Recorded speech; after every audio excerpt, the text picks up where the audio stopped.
Hello, and welcome to the 10th episode of Dissecting Philosophy with Dr McDonald. In this episode, we'll be looking at the two sections of the joys and passions and of the pale criminal in Nietzsche's Thus Spoke Zarathustra. For the section of joys and passions, we'll be looking at the idea of creation of virtue and ethical model without God, and having a wee discussion about life coaching and motivational speakers, and a fun wee discussion of the film Yes Man starring Jim Carrey. And for the section of the pale criminal, we're going to be looking at a discussion of a murderer who attempts to try and justify killing according to an ethical principle. And we're going to have a look at, again, a wee example of a character called Raskolnikov in Dostoyevski's Crime and Punishment. So let's get rolling. Of joys and passions.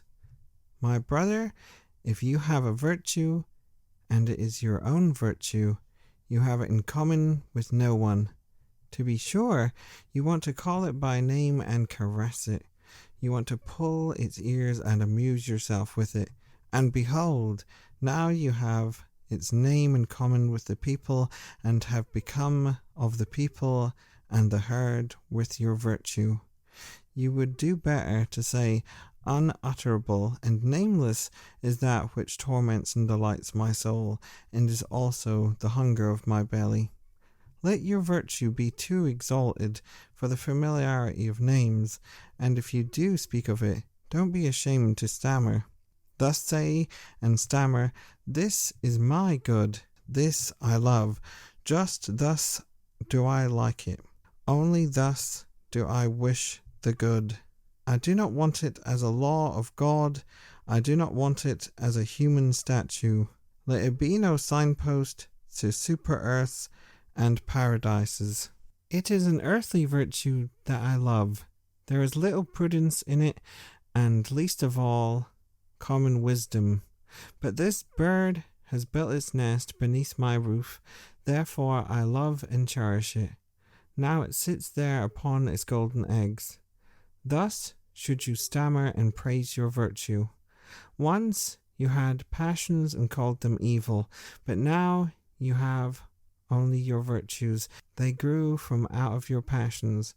You laid your highest aim in the heart of these passions, and then they became your virtues and joys.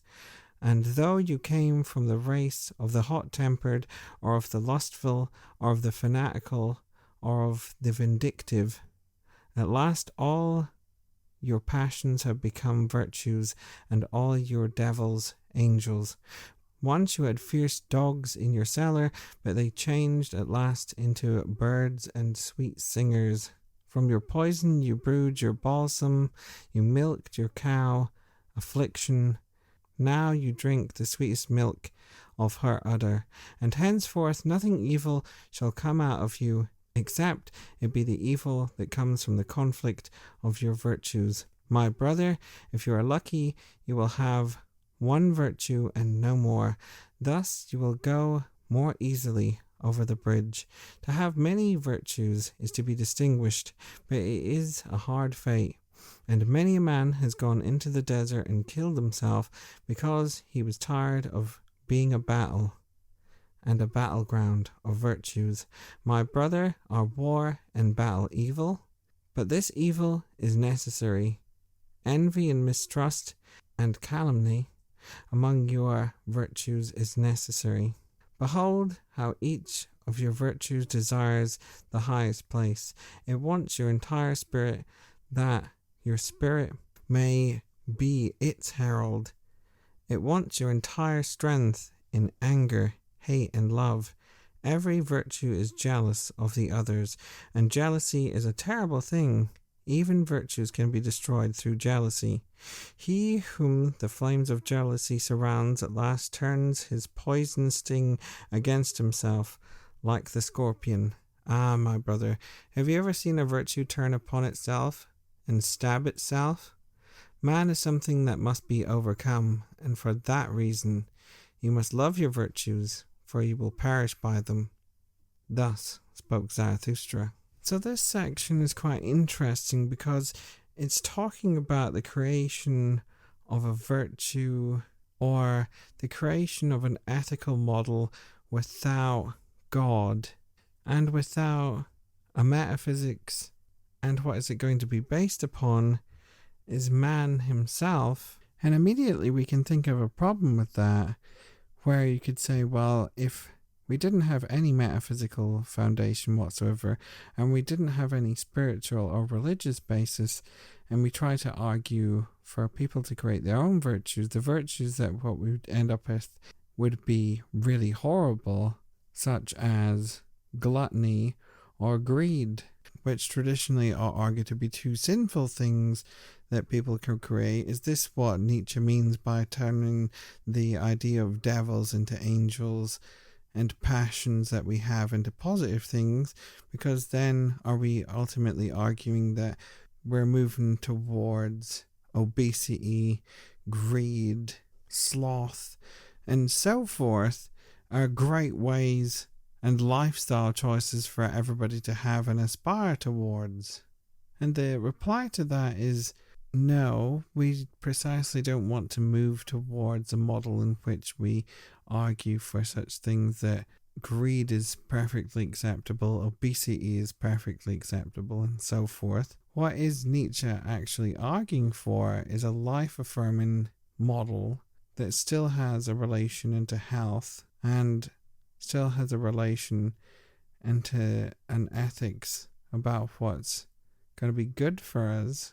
And it's actually not that difficult of an idea to really get into for this section, for what is arguing. If left to our own devices, what would we come up as a good ethical model for us to live by? How could we exactly live our life without God or without spiritual foundation or metaphysics? Would be one where we focus on our own bodies, our own life, and trying to affirm those, and trying to be the best versions of what we can be, and trying to mold and shape our life in order to live life accordingly in the best way possible. So ultimately what we end up with is a model that's based upon motivational speeches and motivational speakers and life coaches, where there's no longer that emphasis on the afterlife or on death, but precisely molding and shaping us in the here and now, and wanting to enable us to live life to the best of our abilities in the here and now. And of course, there's a deep irony to all this, of course, because it's not a model that's based upon a spiritual or religious doctrine, nor does it have a relation into philosophy, at least in the traditional sense, but it still has a relation into the whole aspect of having a figurehead who is ever going to be the motivational speaker, their aims and philosophy about exactly how people can achieve these goals that they set. And there's that whole cult and herd mentality that the listeners have into these motivational speakers and life coaches. So even though it's not a religion, it still has all the marks of at least trying to be like one. And a great example to illustrate this point is the movie Yes Man, starring Jim Carrey, that's from 2008. And here's a little bit of the plot from Wikipedia. Bank loan officer Carl Allen, Jim Carrey's character, has become withdrawn since his divorce from his former wife Stephanie. He has an increasingly negative outlook on his life and routinely ignores his friends Pete and Rooney. An old colleague, Nick Lane, suggests that he goes to a motivational yes seminar with him, which encourages its attendants to seize the opportunity to say yes. Carl attends and meets inspirational guru Terence Bundley. Bundley publicly forces a reluctant Carl to promise to answer yes to every opportunity, request, or invitation that presents itself. And so there is the acceptance of the spontaneity of life and the approach itself being life-affirming as well and saying yes to everything as it does in the movie. And of course, it has its upsides, where it has its relationships, where he starts to seize on every opportunity that comes his way, renews his friendships with his friends Pete and Rooney, builds bonds with his boss. He earns a corporate promotion at work, making use of his guitar lessons. He persuades a man not to commit suicide. But then, of course, everything falls apart eventually, in which we have him and his erratic behavior at one point in the film being suspected of being a terrorist. And when his ex-wife's new boyfriend has walked out on her, he goes then to her apartment and she wants him to stay the night and he says no. And he wants to then have the ability to say no in his life again following all this. So he goes to the convention center where another talk is being held, hides in the back seat of Terence's convertible so he can beg to be released from the whole deal. Carl emerges as Terence drives off and an oncoming vehicle collides with Terence, resulting in the two being taken to hospital. After Carl recovers consciousness, Terence tells Carl that the covenant was not real, but it was merely a starting point to open Carl's mind to other possibilities, not permanently to take away his ability to say no if he needed to. So on the one hand, we have the whole yes, life-affirming spontaneity part of it, wanting to take upon guitar lessons where you would never normally think about doing that, and that then has the miraculous side effect of being able to save someone's life. But then we also see the absurdity of him continually saying yes to everything in the film, where we see him answer the really annoying internet spam emails and so forth that we get. Do you want to enlarge the size of your penis?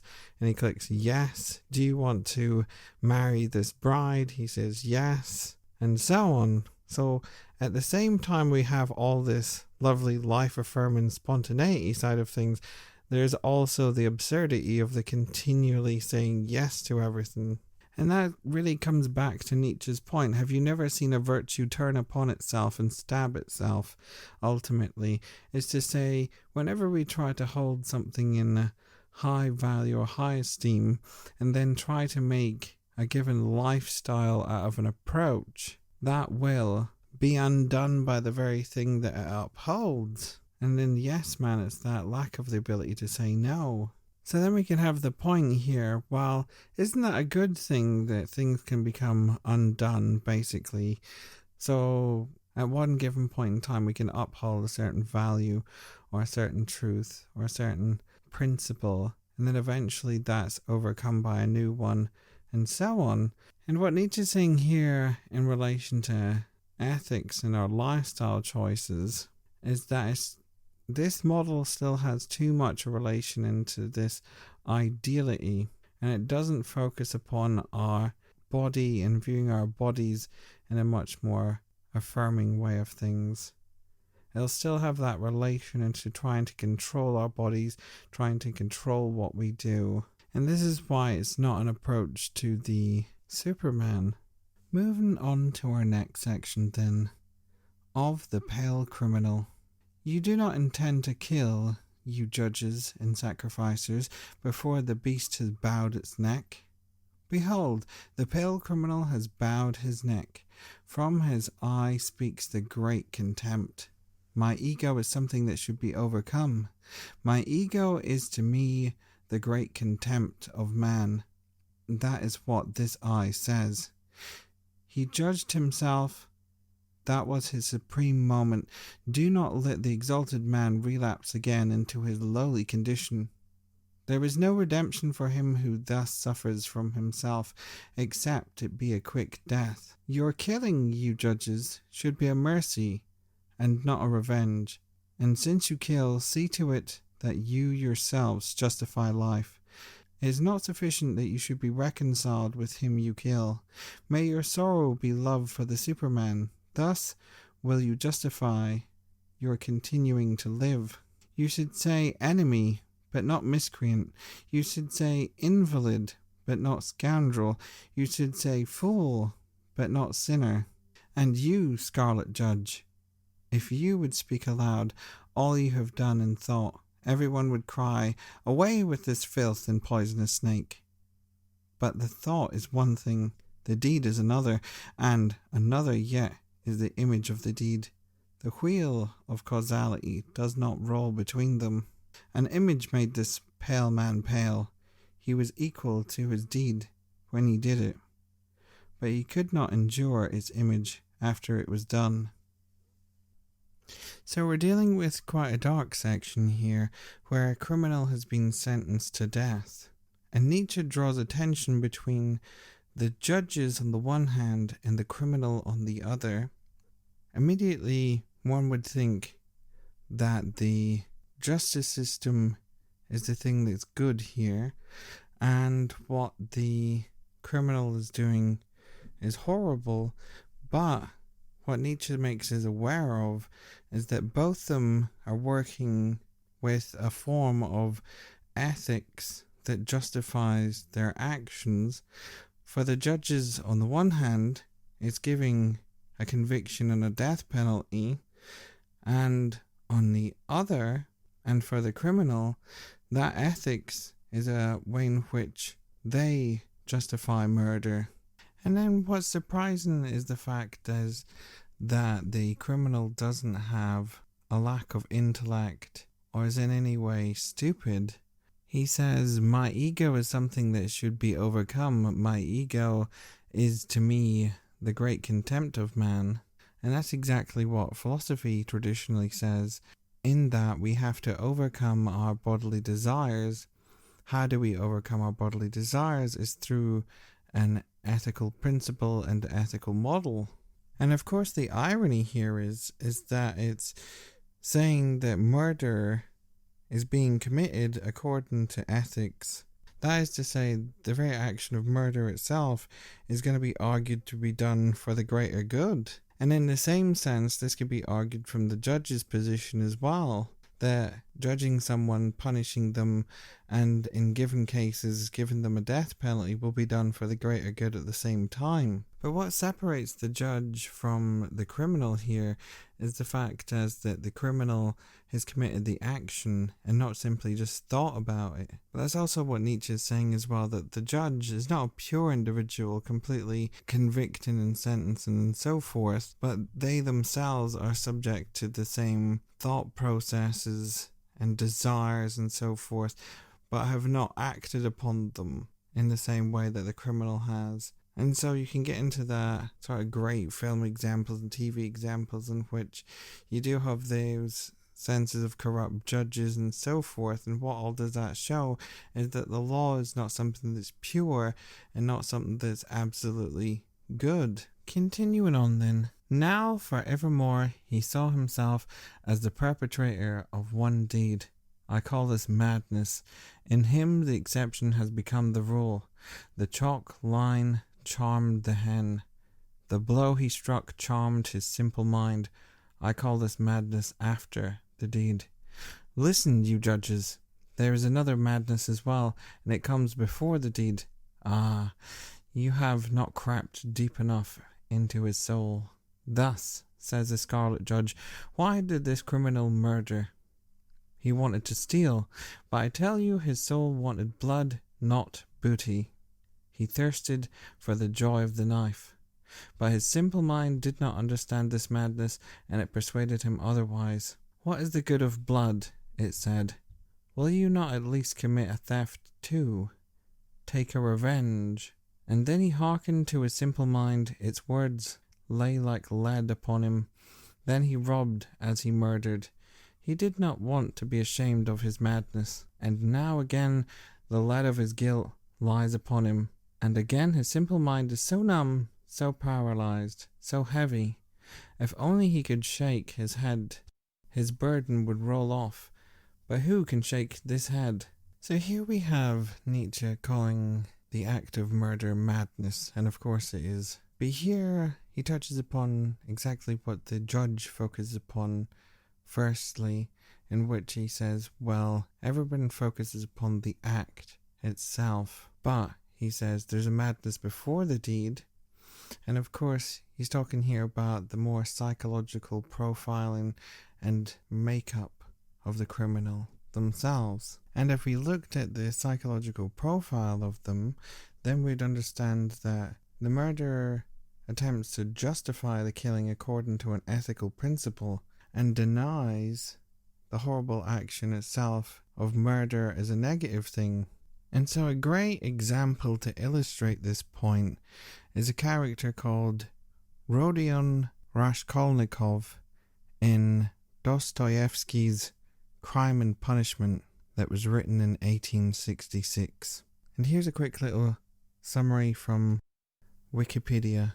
A poor student with a conflicted idea of himself, Raskolnikov decides to kill a corrupt pawnbroker, Alonia Ivanovna, with whom he has been dealing, with the idea of using the money to start his life all over and help those who are in need of it. It is later revealed he also commits the murder as justification for his pride, as he wants to prove that he is exceptional in the way Napoleon was. He commits the murder, but is so nervous during the crime that he makes a few mistakes and is afraid that he will be caught. Raskolnikov finds a small purse on Ivanovna's body, which he hides under a rock without checking its contents. His grand failure is that he lacks the conviction of his beliefs to accomplish greatness, and thus declines into madness. After he confesses to the destitute, pious prostitute, she guides him towards admitting to the crime, and he confesses to a police lieutenant with a keen psychological sense. Raskolnikov is sentenced to exile in Siberia, accompanied by the pious prostitute, where he experiences a mental and spiritual rebirth. So, on the one hand, we have Raskolnikov's whole idea that it's a great thing because the person that he's going to end up murdering in the first place is corrupt, and that he's not only going to help himself, but also has a Robin Hood-like mentality and give the money to those who are in need of it. And of course we get that great line from the Nietzsche as well, and the whole profile about it is that really in this given instance we can see that Raskolnikov actually wants to deny the fact that he's a murderer and the fact that he enjoyed murder by trying to cover it up with the ethical principle and the fact that he would rob at the same time as he murdered. As he says here, and he hearkened to his simple mind, its words lay like lead upon him, then he robbed as he murdered. He did not want to be ashamed of his madness. It's quite a scary thought in which we have a heinous crime committed of murder, but it's not seen as horrible or wrong whatsoever because there's an ethical principle attached to it. And so Nietzsche is highlighting here the problem in which we have not ethics as this model in which we will always be able to commit great actions. It's good for us, good for our mind, good for our body, but ultimately ethics can justify heinous actions and crimes. And it can also justify the horrible treatment of other people as well in terms of judges and convictions of people. Continuing on then, what is this man? A heap of diseases that reach out into the world through the spirit. There they want to catch their prey. What is this man? A knot of savage serpents that are seldom at peace among themselves. Thus they go forth alone to seek prey in the world. Behold, this poor boy, this poor soul, interpreted to itself what this body suffered and desired, and interpreted it as a lust for murder and greed for the joy of the knife. The evil which is now evil overtakes him who now becomes sick. He wants to do harm with that which harms him, but there have been other ages and another evil and good. Once doubt and the will to self were evil, then the invalid became heretic and witch. As heretic and witch he suffered and wanted to cause suffering. And so we have the description of the criminal here as someone who wants to do harm to those that harm him, sort of in comparison to the whole saying of an eye for an eye, a tooth for a tooth sort of mentality. wanting revenge upon those who he sees as causing harm. Now here's the interesting point as well, that this works in the opposite way as well, in which, from the judge's perspective, that you want to cause harm to those criminals who have broken the law. And of course we have that line as well, there's other ages, another evil and good. And what he's saying there, of course, is what is being upheld as something that's good can precisely change over time, and what is evil can change over time. And Nietzsche is arguing for the necessity of precisely these ideas as a positive thing to change over time. So also we have an example in which you have skepticism or doubt and will to self, so sort of developing your own individuality outside of, let's say, the social norm is considered to be evil. And we can certainly see that within the witch given example there, in which if you don't fit within the given norm, you're considered to be asocial, an outsider, and subject to persecution. And of course that then hinges upon the whole problem that's built up in this section that has on this ideas of ethical principles being instituted. What are they exactly doing? They're going to be persecuting people who not necessarily fit within the social norm and cultural norms of things. Does that mean that they're bad people? Absolutely not. What does that actually mean? We could end up in this horrible sort of mob rules mentality. And do we really want to end up in that given situation, like in a witch trial situation, where you have ultimately the law of God and a mob mentality and mob rule wanting the death of this poor person who's been subjected to God knows what and accused of being a witch?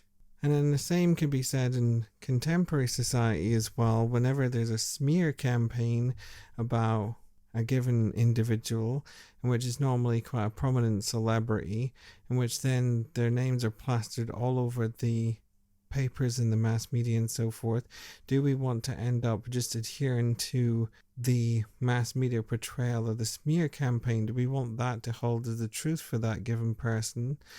And it's such as, for instance, Marilyn Manson's whole smear campaign as meant to have been an inspiration for the whole Columbine shootings.